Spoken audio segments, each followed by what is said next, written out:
சேலத்துல இருந்து பயணம் பண்ணி நம்ம ஒரு 2 நாள் ராமேஸ்வரம் தான் சுத்தி பார்க்க போறோம்.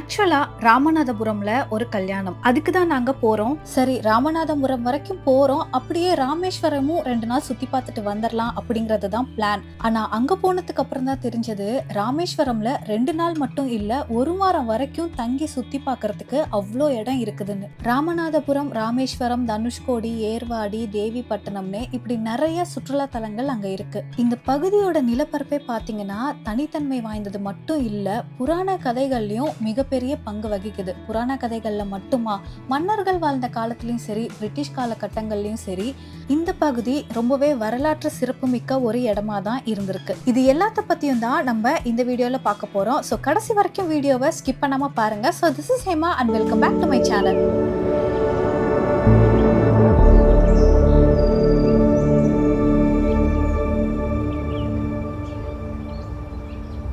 சேலம்ல இருந்து ராமேஸ்வரத்துக்கு திருச்சி வழியா தான் போனோம். போற வழியில திருச்சி மலைக்கோட்டையை பார்த்துக்கிட்டே போனோம். சின்ன வயசுல இந்த உச்சிப்பிள்ளையார் கோயிலுக்கு போன ஞாபகம் இருக்கு. டைம் கிடைச்சா திருச்சி, தஞ்சாவூர், கும்பகோணம் இந்த இடங்கள்லாம் போய் சுத்தி பார்க்கணும். கும்பகோணம்ல இருக்கிற கோயில்கள்லாம் பாத்தீங்கன்னா எனக்கு ரொம்பவே பிடிக்கும்.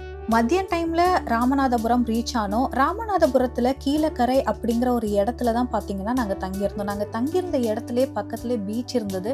அந்த பீச்சும் பார்க்கறதுக்கு அவ்வளோ சூப்பரா இருந்தது. இது விடிய காலையில சன்ரைஸ் அப்போ எடுத்தோம். ரொம்பவே நல்லா இருந்தது.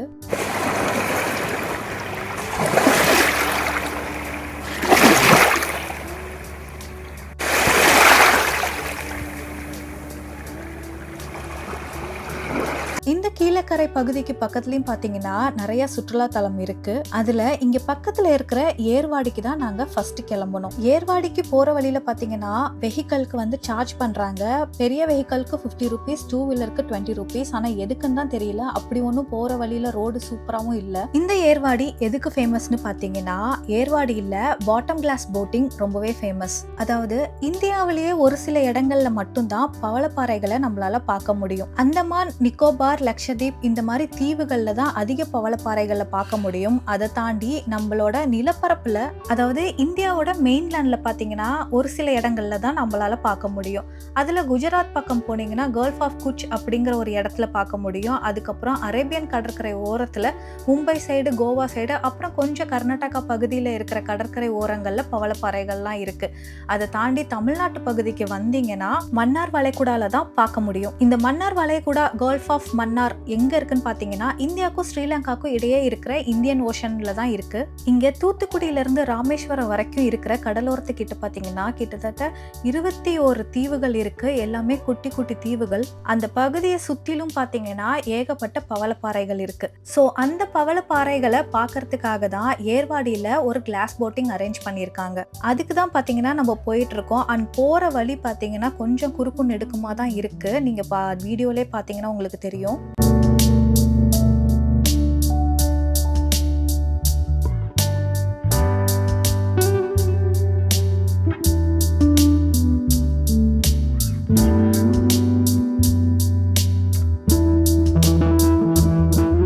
நாங்க ஓன் கார்ல வந்ததுனால டைரக்டா கூகுள் மேப்ல ரூட் போட்டு வந்துட்டோம். சப்போஸ் நீங்க இந்த இடத்துக்கு வரணும்னு ஆசைப்பட்டீங்கன்னா ராமநாதபுரம்ல இருந்து ஏர்வாடிக்கு பஸ்ல வந்துருங்க. அண்ட் ஏர்வாடியில இருந்து ஆட்டோ, டாக்ஸி அந்த மாதிரி தான் எடுத்துட்டு போகணும்னு நினைக்கிறேன். ஏன்னா இந்த பகுதி வரைக்கும் பாத்தீங்கன்னா கவர்மெண்ட் பஸ் எதுவும் வர மாதிரி தெரியல. நான் இந்த இடத்தோட லொகேஷன் வேணும்னா கீழே டிஸ்கிரிப்ஷன்ல கொடுக்குறேன். ஆல்மோஸ்ட் பீச் கிட்ட வந்துட்டோம். இந்த பீச்சும் பாத்தீங்கன்னா பாக்குறதுக்கு ரொம்பவே அழகா இருந்தது. பெருசா கூட்டம் இல்ல, ரொம்பவே அமைதியாவும் இருந்தது. அண்ட் கார் பார்க்கிங்கும் பாத்தீங்கன்னா நிறைய இடம் இருந்தது.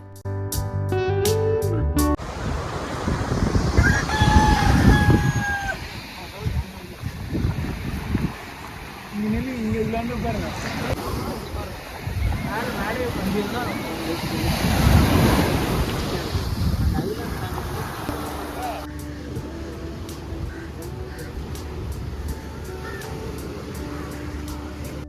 என்ன வகையான பவளப்பாறைகள்லாம் இருக்கு, நம்ம என்ன வகையெல்லாம் பார்க்கலாம் அப்படிங்கிறத அங்க ஒரு போர்ட் போட்டு வச்சிருந்தாங்க. அதுக்கான நேம்ஸும் பார்த்தீங்கன்னா கீழ குடுத்திருந்தாங்க.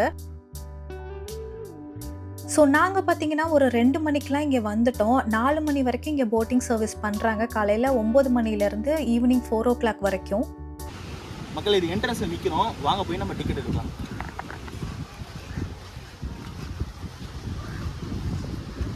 இங்க போர்டெல்லாம் போட்டிருக்காங்க கோரல் லீவ்ஸ் பற்றி. ஸோ நான் இது வந்து உங்களுக்கு படித்து காட்டுறேன். ஃபஸ்ட்டு நம்ம டிக்கெட் எடுப்போம். இங்கே தான் டிக்கெட் கவுண்டர். டிக்கெட் எவ்வளோக்கா? ஒரு ஆளுக்கு 200 ரூபாய். எவ்வளோ நேரம் இது போட்டிங்க? 3/4 மணி நேரம். ஓகே. ஸோ நாங்கள் வந்திருந்த நேரம் பார்த்தீங்கன்னா அவங்க லஞ்சுக்கு போயிருந்தாங்க. அதாவது போட் ஓட்டுறவங்க 2:30 வரைக்கும் வெயிட் பண்ணி பார்த்தோம். ரொம்ப லேட் ஆகிற மாதிரி இருந்தது. ஏன்னா இங்கேருந்து பார்த்தீங்கன்னா ராமேஸ்வரம் வேற போகணும். தனுஷ்கோடியில் 6 மணிக்கு மேலே அலோவ் பண்ண மாட்டாங்க. அண்ட் இந்த ஏர்வாடியிலேருந்து ராமேஸ்வரம் போகிறதுக்கும் 2 மணி நேரம் ஆகிடும். ஸோ இவ்வளோ தூரம் கஷ்டப்பட்டு வந்தும் பார்த்தீங்கன்னா எங்களால் இந்த கிளாஸ் போட்டிங் போகவே முடியல. ஏன்னா எங்களுக்கு ப்ரியாரிட்டி பார்த்தீங்கன்னா ராமேஸ்வரம் கோயிலுக்கு போகிறதும் தனுஷ்கோடி போகிறதும் தான். ஸோ அது மிஸ் ஆகிடக்கூடாது அப்படிங்கிறதுக்காக இங்கே இவ்வளோ தூரம் பயணம் பண்ணி வந்ததுக்கு அப்புறமும் 1/2 மணி நேரம் பக்கம் வெயிட் பண்ணதுக்கு அப்புறமும் டைம் ஆயிடுச்சு அப்படிங்கிறதுனால கிளம்பிட்டோம். ஏன்னா இந்த போட்டிங்ல கடலுக்குள்ள ஒரு 2 கிலோமீட்டர் வரைக்கும் கூட்டிட்டு போறாங்க. அண்ட் போற வழியில அந்த போட்ல பாத்தீங்கன்னா கீழே வந்து கிளாஸ் இருக்கும். ஸோ அந்த கிளாஸ் மூலியமா கீழே அடியில கடல்ல இருக்கிற பவளப்பாறைகள்லாம் நம்மளால நல்லா ரசிச்சு பார்க்க முடியும். ஸோ இந்த கடற்கரையில இருந்து நம்மள ஒரு 2 கிலோமீட்டர் கூட்டிட்டு போய் அப்புறம் மணல் திட்டுன்னு ஒரு இடத்துல இறக்கி விடுறாங்க. அங்க கொஞ்ச நேரம் டைம் ஸ்பெண்ட் பண்ணிட்டு போட்டோஸ் வீடியோஸ்லாம் எடுத்துட்டு திரும்பி ரிட்டர்ன் வந்துருவோம். இது எப்படின்னு பாத்தீங்கன்னா 1 மணி நேரம் பக்கம் ஆயிடுது. ஸோ இந்த போட்டிங்லாம் போயிட்டு வந்து கிளம்புறதுக்கு 4 மணி ஆயிடும். அப்புறம் இங்க இருந்து எங்களுக்கு தனுஷ்கோடி போறதுக்கு 6 மணி ஆயிடும். ஸோ வந்து இதை அடுத்த நாள் கூட பார்த்துக்கலாம் அப்படின்னு சொல்லிட்டு நாங்க பாத்தீங்கன்னா கிளம்பிட்டோம். ஆனா என்ன ரொம்ப ஆர்வமா வந்த இந்த போட்டிங் போகணும், இந்த பவளப்பாறைகள்லாம் பார்க்கணும்னு. பட் அது நடக்காமையே போயிடுச்சு. ஸோ இந்த மாதிரி போட்டிங்லாம் பார்த்தீங்கன்னா நம்ம அந்தமான் நிக்கோபார் அண்ட் லக்ஷதீப் ஐலாண்ட்லாம் பண்ணுறாங்க வித் ஹை அமௌண்ட் காஸ்ட். ஆனால் இங்கே டிக்கெட் ப்ரைஸ் பார்த்தீங்கன்னா அடல்ட்டுக்கு 200 ருபீஸ் வாங்குறாங்க. ஸோ இந்த ப்ரைஸுக்கு இந்த மாதிரியான ஒரு போட்டிங்கு உண்மையிலே ரொம்ப ஒர்த்து தான். ஸோ எப்படியும் மறுபடியும் நான் ராமேஸ்வரம் பிளான் பண்ணியிருக்கேன். ஸோ அப்போ கண்டிப்பாக இந்த ராமேஸ்வரம், ராமநாதபுரம் இந்த இடங்கள்லாம் ஒரு 4 நாளாவது தங்கி எல்லா இடத்தையும் எக்ஸ்ப்ளோர் பண்ணி பார்த்துட்டு போகணும் அப்படின்னு தான் இருக்கேன். வாங்க வாங்க வாங்க வாங்க, டிஸ்குவாலிஃபைட் போங்க, அந்த பக்கம் போங்க.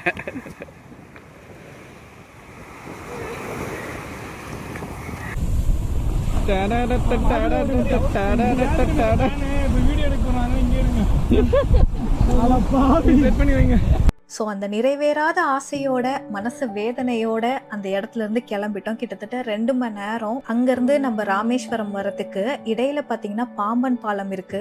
ஸோ பாம்பன் பாலம்ல பயணம் பண்ணி போறதே ஒரு எக்ஸைட்மெண்ட்டான விஷயம் தான். ராமேஸ்வரம் நிலப்பரப்பே ஒரு தனித்துவம் வாய்ந்தது தான் இந்தியாவிலேயே. ராமநாதபுரத்தை சேர்ந்தது தான் ராமேஸ்வரம். ஆனா ராமேஸ்வரம் நம்ம மெயின்லேண்ட்ல இருந்து ஒரு 2 கிலோமீட்டர் கடல் கடந்து இருக்கிற ஒரு அழகான தீவு. இப்படி தனித்தீவா இருக்கிற ராமேஸ்வரத்தை நம்ம மெயின்லேண்டோட கனெக்ட் பண்றதுக்காக கட்டப்பட்ட பாலம் தான் பாம்பன் பாலம். இன்னும் கொஞ்சம் தூரத்துல நம்ம பாம்பன் பாலமை ரீச் பண்ணிடுவோம். எனக்கே ரொம்ப எக்ஸைட்மெண்ட்டா இருக்கு பாம்பன் பாலம் மேல டிராவல் பண்ணி போறதுக்கு.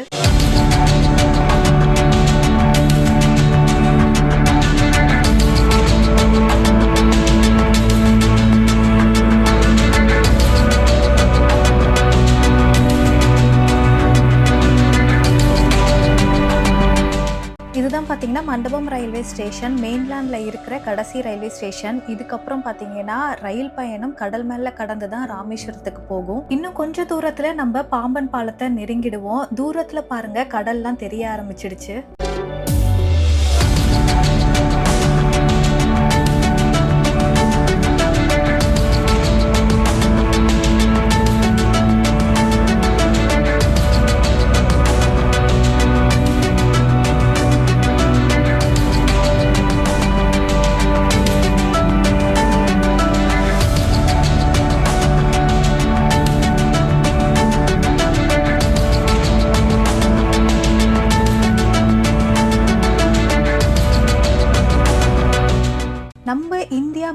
ஐலாண்டோட கடைசி பகுதிக்கு வந்துட்டோம். இதுக்கப்புறம் ராமேஸ்வரம் தீவுக்கு நம்ம இந்த பிரிட்ஜ் வழியா தான் கிராஸ் பண்ணி போக போறோம். இங்க மொத்தம் பாத்தீங்கன்னா 3 பாலம் இருக்கு. 2 ரயில்வே பாலம், 1 சாலை வழி பாலம். இப்ப நம்ம நிக்கிறது அந்த சாலை பாலத்துல தான் நின்றுட்டு இருக்கோம். நடுவுல இருக்குது பாத்தீங்களா, அதுதான் பழைய ரயில் பாலம். 1911ல கட்ட ஆரம்பிச்சு 1914ல செயல்பாட்டுக்கு வந்தது. இதுதான் இந்தியாவிலேயே கட்டப்பட்ட முதல் கடல் ரயில் பாலம். பிரிட்டிஷ் இன்ஜினியர்ஸ் தான் கட்டியிருக்காங்க. அண்ட் முக்கியமா இது ஸ்ரீலங்காவோட வர்த்தக தொடர்பை விரிவடைவதற்காக தான் இந்த ரயில் பாலத்தை அமைச்சிருக்காங்க. ஆனா இப்போ இந்த பழைய பாலம் செயல்பாட்டிலே இல்ல. 2014க்கு அப்புறம் சுமார் ஒரு 50 வருஷம் கழிச்சு 1964ல ஒரு பெரிய சுழல் காற்று இங்க வீசிருக்கு. அந்த சுழல் காற்றால இந்த ஒட்டுமொத்த பகுதியே பாத்தீங்கன்னா அழிஞ்சு போயிருக்கு. தனுஷ்கோடி கதையெல்லாம் உங்களுக்கு தெரிஞ்சதுதான். அதுல பாம்பன் பாலம் முழுசா பாத்தீங்கன்னா அழிஞ்சு போகல, ஆனா கடுமையான சேதம் அடைஞ்சிருக்கு. ஒரு சில மாசங்கள்ல அந்த சேதமடைஞ்ச பகுதியெல்லாம் சரி பண்ணிட்டாங்க. அதுக்கப்புறம் 2022 வரைக்கும் இந்த பழைய பாலம் செயல்பாட்டுல தான் இருந்தது. கிட்டத்தட்ட 57 வருஷம் இந்த பாலம் அந்த அழிவுக்கு அப்புறம் உழைச்சிருக்கு. 1914ல இருந்து 2014 வரைக்கும் கிட்டத்தட்ட 100 வருஷம் இந்த ரயில் நல்லா ஓடிட்டு இருந்தது. 100 வருஷம் கடந்ததுக்கு அப்புறம் பாத்தீங்கன்னா ஐஐடி மெட்ராஸை சேர்ந்த சில நிபுணர்கள்லாம் இந்த பாலத்தை வந்து செக் பண்ணியிருக்காங்க. ட்ரெயின் இந்த பாலத்து மேல கிராஸ் ஆகும் போது நடுவுல இருக்கக்கூடிய தூக்கு பாலம்ல அதிர்வு அதிகமா வருது அப்படிங்கறத கணக்கிட்டு இருக்காங்க. அதுக்கப்புறம் இதுக்கு பக்கத்திலேயே இன்னொரு புதிய ரயில் பாலம் கட்டணும்னு முடிவு பண்ணி அதுக்கு அப்ரூவல் வாங்கி 2020ல புதிய ரயில் பாலம் கட்ட தொடங்கி 2025 ஏப்ரல் மாசம் செயல்பாட்டுக்கு வந்தது. இதுக்கிடையில 2022லே பாத்தீங்கன்னா பழைய பாலத்தோட செயல்பாட்டை நிறுத்திட்டாங்க மக்களோட நலன் கருதி. இதுக்கிடையில 2022ல இருந்து 2025 ஏப்ரல் வரைக்கும் இங்க ரயில் சேவையே இல்லாம தான் இருந்தது. இந்த இடைப்பட்ட காலத்துல ராமேஸ்வரம் வந்து போறவங்க எல்லாமே இந்த சாலை பாலத்தை தான் பயன்படுத்தி இருக்காங்க. இந்த சாலை பாலம் எப்ப கட்டினதுன்னு பாத்தீங்கன்னா சைக்ளோன் வந்ததுக்கு அப்புறம் 1974ல இங்க ஒரு ரோட் பிரிட்ஜ் போடணும்னு முடிவு பண்றாங்க. அதுக்கப்புறம் அதுக்கான கட்டுமான வேலைகள்லாம் ஆரம்பிச்சு 1988ல இந்த பாலத்தை திறந்து வச்சாங்க. அதுதான் இப்ப நம்ம பயணம் பண்ணி போயிட்டு இருக்கிற இந்த பாலம். இந்த பாலத்தோட பேர் அன்னை இந்திரா காந்தி பாலம். ராமேஸ்வரத்தை இந்திய நிலப்பரப்போட இணைக்கக்கூடிய ஒரு முக்கிய சாலை பாலமா இது இருக்கு.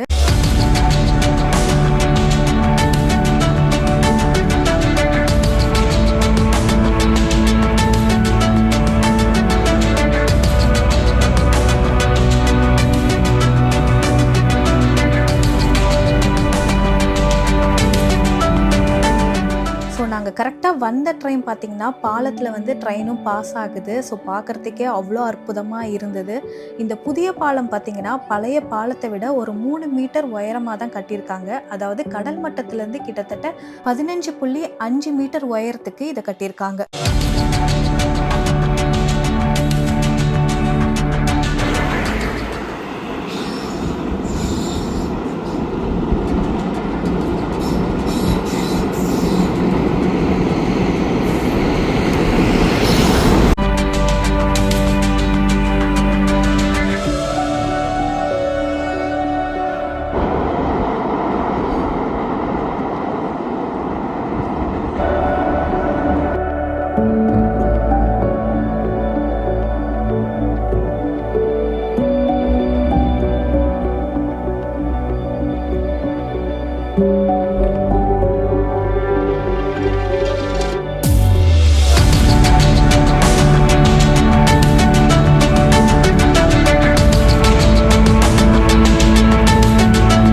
டவர் மாதிரி 2 தெரியுது பாத்தீங்களா, அதுதான் லிஃப்ட் ஸ்பேன். கப்பல்கள்லாம் இது வழியா தான் கடந்து போகும். பழைய பாலம ரோலிங் லிஃப்ட் ஸ்பேன்னு சொல்லுவாங்க. அதாவது கத்திரி தூக்கு பாலம். மனிதர்களோட பிசிக்கல் ஹெல்ப் மூலியமா தான் அந்த பாலத்தை லிஃப்ட் பண்ண முடியும். அதாவது கப்பல் வரத்துக்கு முன்னாடி கொஞ்சம் பேர் இந்த லிஃப்ட் ஸ்பேன் கிட்ட போவாங்க. அவங்க கையால அங்க இருக்கிற ரோலை வந்து சுத்துவாங்க. அதுக்கப்புறம் பாத்தீங்கன்னா அது அப்படியே ஓபன் ஆகும்.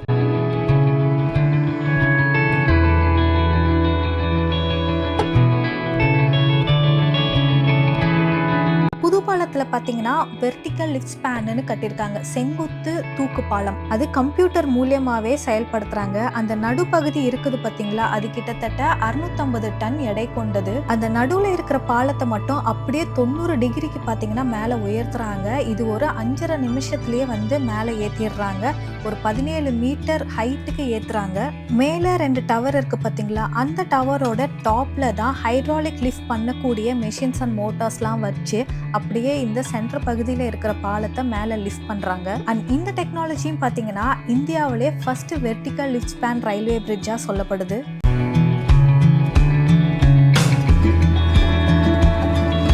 அந்த காலத்தில் கட்டப்பட்ட பழைய பிரிட்ஜும் பார்த்தீங்கன்னா ரொம்பவே பெரிய டெக்னாலஜியாக தான் பேசப்பட்டது. அண்ட் இப்போ கட்டியிருக்கிற இந்த புதிய பாலத்தோட டெக்னாலஜியும் டாப் மோஸ்டாக தான் இருக்குது. அது மட்டும் இல்லை, கடலுக்கு மேலே இந்த பாலம் கட்டியிருக்கிறதுனால அதிகமாக துருப்பிடிக்கிறதுக்கு வாய்ப்பு இருக்குது. அதுக்காக பல லேயரில் நிறைய கலவைகளை கலந்து ரொம்ப வருஷத்துக்கு தாங்குற மாதிரி இதை வந்து கட்டியிருக்காங்க.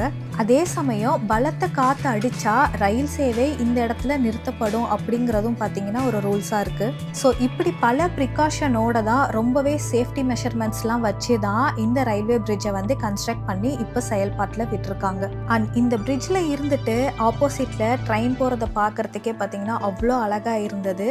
ஒரு சமயம் அந்த ட்ரெயின்லேயும் பார்த்தீங்கன்னா ட்ராவல் பண்ணி பார்க்கணும். இது வரைக்கும் நான் ரோடு வழியாக தான் ராமேஸ்வரத்துக்கு போயிருக்கேனே தவிர ஒரு தடவை கூட பாம்பன் பாலம் அந்த ட்ரெயின் வழியாக கடல் மேலே கடந்தும் நான் போனது கிடையாது. ஸோ அதோட எக்ஸ்பீரியன்ஸ் எனக்கு எப்படி இருக்குன்னு தெரியல. ஸோ நீங்களாம் போயிருந்தீங்கன்னா உங்களோட எக்ஸ்பீரியன்ஸ் எப்படி இருந்ததுன்னு கீழே கமெண்ட் பண்ணுங்கள். ஸோ இந்த டைம் இந்த சாலை பாலத்தில் இருந்துட்டு உங்களுக்கு ரயில் பாலத்தை காமிச்சேன். அடுத்த டைம் கண்டிப்பாக ரயில் பாலத்தில் பயணம் பண்ணி அங்கே இருந்துட்டு நான் இந்த சாலை பாலத்தை உங்களுக்கு காட்டுவேன். அதே மாதிரி அந்த பழைய பாலத்தோட அந்த தூக்கு பாலம் அந்த பகுதி மட்டும் பார்த்தீங்கன்னா கட் பண்ணி எடுக்கிற மாதிரியான ஒரு செய்தி வந்து கேள்விப்பட்டேன். ஸோ அது பண்ணிட்டாங்களா என்ன அப்படிங்கிறது தெரியல. அடுத்த டைம் ராமேஸ்வரம் போனால் தான் தெரியும் இடையில அந்த பாலம் இருக்கா இல்லையா அப்படின்னு. பட் என்னதான் இருந்தாலும் அந்த பழைய பாலத்தோட அழகு வந்து அழகு தான். அடடா இதோட அழகு போகுதுன்னு ஒரு பக்கம் நினைச்சாலும் புதுசாக கட்டியிருக்கிற பாலத்தில் பார்த்தீங்கன்னா அந்த லிஃப்ட் ஸ்பேன் ஈஸியாக வந்து மேலே தூக்கிடுறாங்க. ஆனால் பழைய பாலத்தில் இன்னமும் மனுஷங்க தான் போய் அதை கையால் சுற்றி தூக்க வேண்டியதா இருக்கு. அது மட்டும் இல்லாம அந்த பழைய தூக்கு பாலம் ரொம்பவே பழுதடைஞ்சிருக்கு. அதனாலதான் புதுசா பாலம் கட்டினது. அதுவா பழுது போய் கல்லுண்டு விழுறதுக்குள்ள எடுக்கிறது வந்து ஒரு நல்ல விஷயம் தான். விபத்தை தவிர்க்கலாம். என்ன ரீசனுக்காக இதை எடுக்கிறாங்கன்னு தெரியல. எனக்கு தெரிஞ்சு இதுவாதான் ரீசனா இருக்கும். நெக்ஸ்ட் டைம் ராமேஸ்வரம் போனேன்னா நான் உங்களுக்கு காட்டுறேன். ஸோ ட்ரெயின் போறத நாங்களும் பார்த்து ரசிச்சோம், உங்களுக்கும் காமிச்சேன். அண்ட் ஆப்போசிட்ல பாத்தீங்கன்னா அந்த கரையோரத்துல போட்டிங் வந்து கடல்ல வந்து பயணம் பண்ணி போறதெல்லாம் அழகா நின்று ரசிச்சு பார்த்துட்டு இருந்தோம். அதெல்லாம் ரொம்பவே நல்லா இருந்தது. இதெல்லாம் ரசித்து பார்க்கும்போது எங்களுக்கு டைம் போனதே தெரியல. ஸோ ஆப்வியஸ்லி தனுஷ்கோடி போக முடியல. பாம்பன் பாலத்தை கடந்து நீங்கள் இந்த ராமேஸ்வரம் தீவுக்கு வந்ததுக்கு அப்புறம் உங்களுக்கு வெஹிக்கலுக்கு 100 rupees வாங்குறாங்க. 1 day வேலிடிட்டி. எப்படியும் இன்னைக்கு எங்களால் தனுஷ்கோடி போக முடியல. சரி அடுத்த நாள் போகலாம் அப்படின்னா அப்போ மறுபடியும் நாங்கள் 100 ரூபா கொடுக்கணுமேன்னு யோசித்தோம். பட் அவங்க கிட்ட கேட்டப்ப அடுத்த நாள் இந்த டைம் வரைக்கும் உங்களுக்கு வேலிடிட்டி இருக்குது அப்படின்ட்டாங்க. நாங்கள் பார்த்தீங்கன்னா 5 மணிக்கெலாம் வந்துட்டோம். நாங்கள் பாம்பன் பாலமில் கொஞ்சம் நேரம் டைம் ஸ்பெண்ட் பண்ணாலுமே ஒரு 5 மணி பக்கம்லாம் வந்துட்டோம். ஆனால் 5 மணிக்கு வந்தும் தனுஷ்கோடியில் வந்து எங்களை அலோவ் பண்ணல. ஸோ அதுக்கு காரணம் பார்த்தீங்கன்னா அரிச்சல் முனையில் இருந்து 6 மணிக்கெல்லாம் அங்கே எல்லாரையுமே அனுப்பி விட்டுறாங்க, யாரும் இருக்கிறது இல்லை. அதனால 5 மணிக்கே தனுஷ்கோடியோட செக் போஸ்ட்ல வந்து க்ளோஸ் பண்ணிடுறாங்க. ஸோ நீங்கள் ராமேஸ்வரம் வந்துட்டு தனுஷ்கோடி போகணும்னு நினச்சிங்கன்னா ஈவினிங்லாம் தயவு செஞ்சு பிளான் பண்ணாதீங்க. ஒரு மதியம் டைம்லேயே பிளான் பண்ணுங்கள். ஏன்னா தனுஷ்கோடியில் பார்த்துட்டு போகிறதுக்கு நிறையா இருக்குது, டைம் ஸ்பெண்ட் பண்ணுறதுக்கு நிறையா இருக்குது உங்களுக்கு. அதனால மதியமாக வந்தீங்கன்னா உங்களுக்கு பயணம் பண்ணிவிட்டு அங்கே கொஞ்சம் நேரம் டைம் ஸ்பெண்ட் பண்ணிட்டு வரதுக்கு ஈஸியாக இருக்கும். அப்புறம் தனுஷ்கோடி போகிறதுக்கு நிறையா ஆட்டோ பேக்கேஜ் மாதிரிலாம் பண்ணி கொடுக்குறாங்க. உங்களுக்கு பஸ்ஸுமே பார்த்தீங்கன்னா அரிச்சல் முனை வரைக்கும் பஸ் எல்லாம் வந்துட்டு போகுது. சரி தனுஷ்கோடி அடுத்த நாள் போகலான்னு முடிவு பண்ணிட்டோம். இவ்வளோ தூரம் வந்துட்டோம், ராமேஸ்வரம் கோயிலுக்காவது போயிட்டு போயிடலாம் அப்படின்னு சொல்லிட்டு தான் பார்த்தீங்கன்னா நேராக வண்டியை ராமேஸ்வரம் கோயிலுக்கு விட்டோம். ஸோ ராமேஸ்வரம் கோயிலை பற்றி நீங்கள் நெக்ஸ்ட் வீடியோவில் பார்ப்பீங்க. அண்ட் இந்த வீடியோவில் உங்களுக்கு பாம்பன் பாலத்தை பற்றி நிறைய இன்ஃபர்மேஷன் சொல்லியிருப்பேன். பிடிச்சிருந்தா மறக்காமல் லைக் பண்ணுங்கள். இந்த வீடியோ பற்றி என்ன நினைக்கிறீங்க அப்படிங்கிறத மறக்காமல் கமெண்ட் பண்ணுங்க. பண்ணுங்க. நீங்க பாம்பன் பாலத்துல ட்ரெயின்லயோ ரோட்லயோ டிராவல் பண்ணியிருந்தீங்கன்னா உங்களோட அனுபவம் எப்படி இருந்ததுன்னு மறக்காம கமெண்ட் பண்ணுங்க. அப்புறம் நெக்ஸ்ட் வீடியோல ராமேஸ்வரம் பத்தியும் ராமநாத சுவாமி கோயிலை பத்தியும் புராண கதைகள்ல இடம்பெற்ற நிறைய நிஜ இடங்களை பத்தியும் ராமாயணத்துக்கும் இந்த ராமேஸ்வரத்துக்கும் எந்த அளவுக்கு தொடர்பு இருக்கு அப்படிங்கறத பத்தியும் விரிவா பார்க்கலாம். ஸோ என்னோட வீடியோவை தொடர்ந்து பார்க்கறதுக்கு மறக்காம சப்ஸ்கிரைப் பண்ணுங்க. நான் உங்களை நெக்ஸ்ட் வீடியோல சந்திக்கிறேன். until then signing off, Hema.